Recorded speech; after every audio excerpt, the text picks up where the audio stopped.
Hello, I'm Ruby, and today I'll be discussing Cleopatra VII, who was the last Ptolemaic ruler of Egypt until her death by suicide, following her and Mark Antony's defeat against Octavian's Roman army in 30 BC. This defeat effectively ended the Roman Republic, with Octavian becoming Rome's first emperor, Augustus, in 27 BC. Today I will be specifically looking at her reputations and the image we have of her. We will be seeing how this image came to be by looking at various sources, from Cassius Dio to Plutarch and medieval Arabic sources, and seeing if this reputation is entirely justified, or if maybe we should be looking at things from another perspective. The first source I have is Cleopatra and Julius Caesar's first meeting as depicted by Cassius Dio in his Roman history, in which he says, "For she was a woman of surpassing beauty, and at that time, when she was in the prime of her youth, she was most striking. She also possessed a most charming voice and a knowledge of how to make herself agreeable to everyone.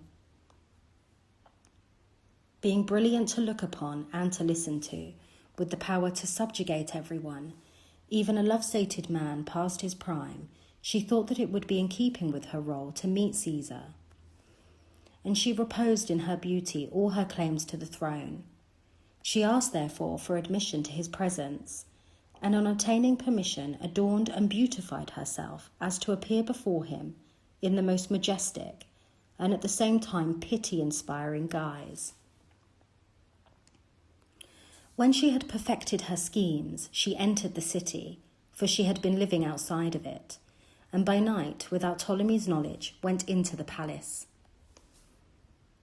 As we can see, a great emphasis is put on Cleopatra's sexuality, which he sums up when he says that she was a woman of surpassing beauty. By mentioning that she was in the prime of her youth, he is also alluding to her sexuality by pointing out that she was of reproductive age.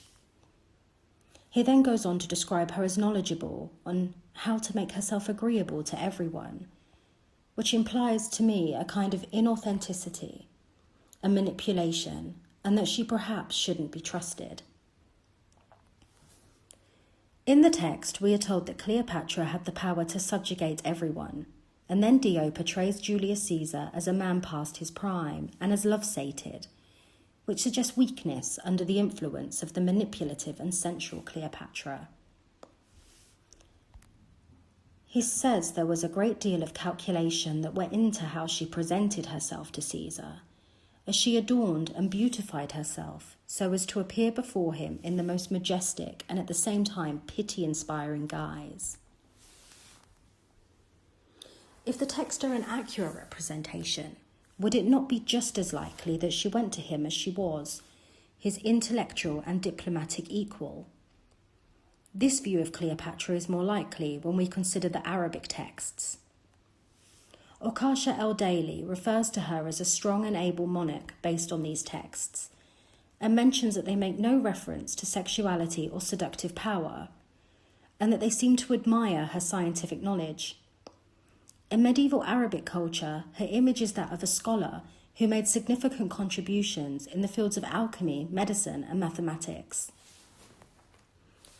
However, Plutarch presents a completely different image of Cleopatra and Caesar's first meeting, when compared to Dio.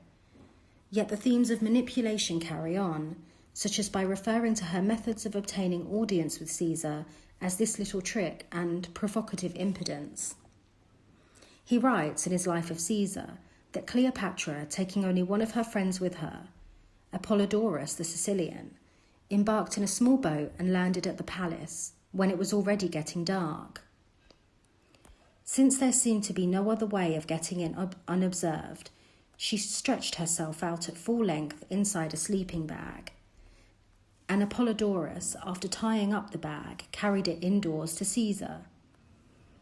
This little trick of Cleopatra's, which showed her provocative impudence, is said to have been the first thing about her which captivated Caesar, and as he grew to know her better, he was overcome by her charm and arranged that she and her brother should be reconciled and should share the throne of Egypt together. Dio and Plutarch both seem to be portraying Cleopatra as a shameful seductress, but that doesn't seem fair. She was losing a civil war, and Caesar was quite possibly the only person who could help her. She had to take the chance, even though the outcome was far from certain. She had an extensive knowledge of the Romans and probably thought that events were more likely to turn out well if she worked with them instead of against them. Ultimately, her strategy did work, with Caesar moving to end the civil war and to re-establish her as co-ruler alongside her brother Ptolemy. Dio assumes that should Cleopatra achieve what she had set out to do, that it would be through underhand means, by captivating Caesar and seducing him with her feminine wiles and silver tongue. But is it not equally plausible that Caesar was impressed by her intellect instead? The 10th century CE Arabic writer al-Masudi refers to her as a philosopher who elevated the ranks of scholars. He also attributes many books on medicine, charms, and cosmetics to her.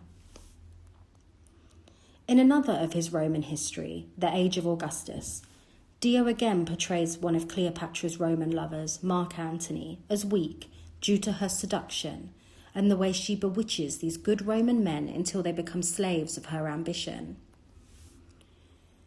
The reputation we have of Cleopatra, which is still seen to this day through various media representations, are Roman smear campaigns designed to absolve men previously seen as strong and incorruptible of any accountability for their actions, as well as of their masculine valour. It is designed to humiliate them, but unfortunately it influenced a centuries-long image of Cleopatra that probably wasn't entirely fair. All of this is vastly different to the way the Arabic world viewed her, and of how she tried to represent herself, as seen through art such as the relief sculpture at Dendera or coins minted in Antioch. Unfortunately, her reputation precedes her. Now, that's definitely food for thought. Thank you for listening. Don't forget to like, leave feedback, share, and subscribe. You can also donate, so I will be able to keep my podcast running and maintain it. Thank you.